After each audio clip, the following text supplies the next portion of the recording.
Mengikut Yesus keputusanku, mengikut Yesus keputusanku, mengikut Yesus keputusanku, ku tak ingkar,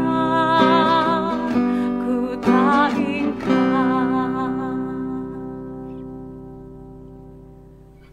Lagu yang saya nyanyikan tadi pasti sudah tidak asing bagi kita umat Kristen, bahkan sangat familiar. I have decided to follow Jesus, atau mengikut Yesus keputusanku. Lagu yang sederhana namun indah, lagu yang sering kita nyanyikan di persekutuan kita. Tapi apakah kita tahu kisah pilu di balik lagu itu?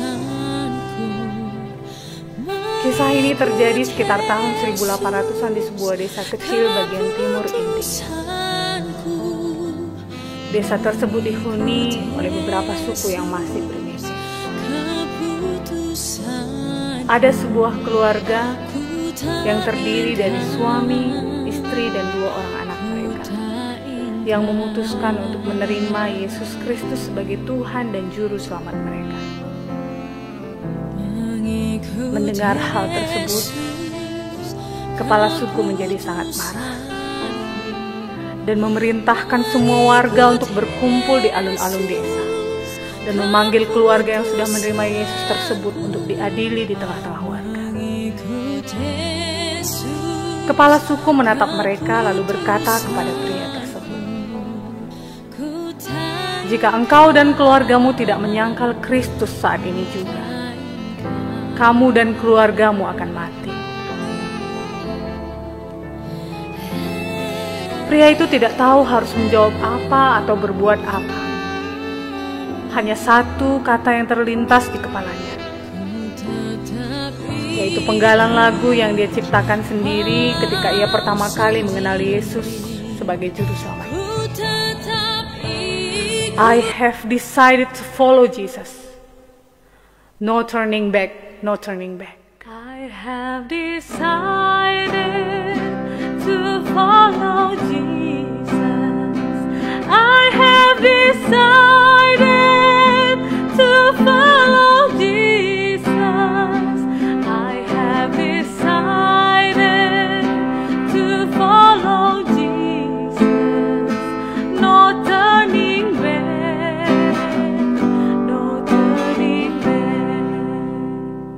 Maka pada saat itu juga, kepala suku memerintahkan anak buahnya menghujamkan tombak kepada kedua anaknya, tidak berganti, dan akhirnya mati. Tidak sampai di situ saja, sang kepala suku kembali meneriakkan kalimat, "Jika kamu tidak mau meninggalkan imanmu itu, bukan hanya anakmu yang mati, istrimu juga akan mati." Tapi sekali lagi, bukannya menyerah, pria tersebut justru mengucapkan kalimat, "Though none go with me, still I follow. No turning back, no turning back." I may wander, I still will follow. Though I may wander, I still will follow. Though I may wander, I still will follow. No turning back, no turning back. Sekejap saja, setelah mendengar kalimat itu, kepala suku memerintahkan untuk membunuh istrinya. Setelah kematian istrinya yang tragis, pria itu diberi satu kesempatan terakhir untuk menyangkal Kristus dan berbalik dari imannya itu. Tetapi dengan mantap pria itu berucap, "The cross before me, the world behind me. No turning back, no turning back. The world behind me, the cross before me, the world behind me, the cross before me, the world behind me, the cross before me, no turning back, no turning back. Ternyata itu menjadi ucapan terakhir yang keluar dari dirinya, karena kepala suku itu kemudian membunuhnya.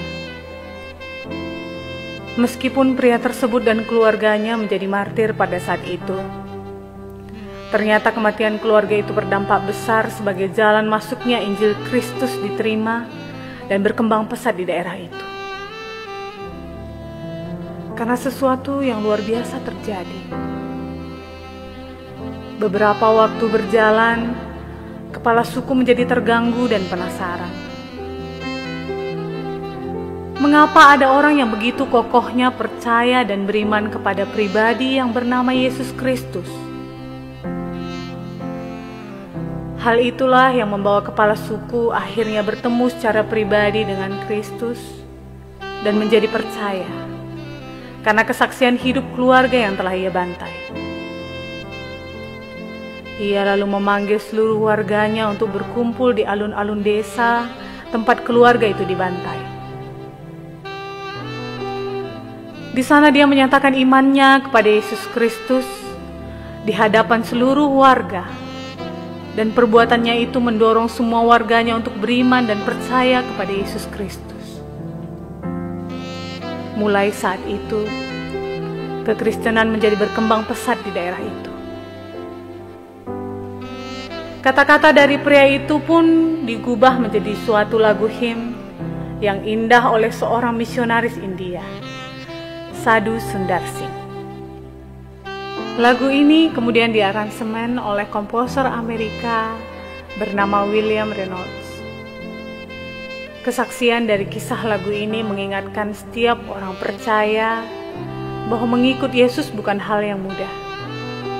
Satu benih yang mati menghidupkan jutaan benih lainnya. Akan ada banyak tantangan, bahkan melibatkan nyawa sekalipun. Tetapi keteguhan iman dan pengharapan selalu menolong setiap orang percaya untuk tetap percaya. Tantangan dalam setiap zaman bisa berbeda-beda, tetapi prinsipnya adalah tetaplah kuat berpegang pada iman kita kepada Yesus. Kiranya kita dimampukan untuk tetap memegang teguh iman kita kepada Tuhan, hingga Ia mendapati kita setia sampai akhir hidup kita. Amin.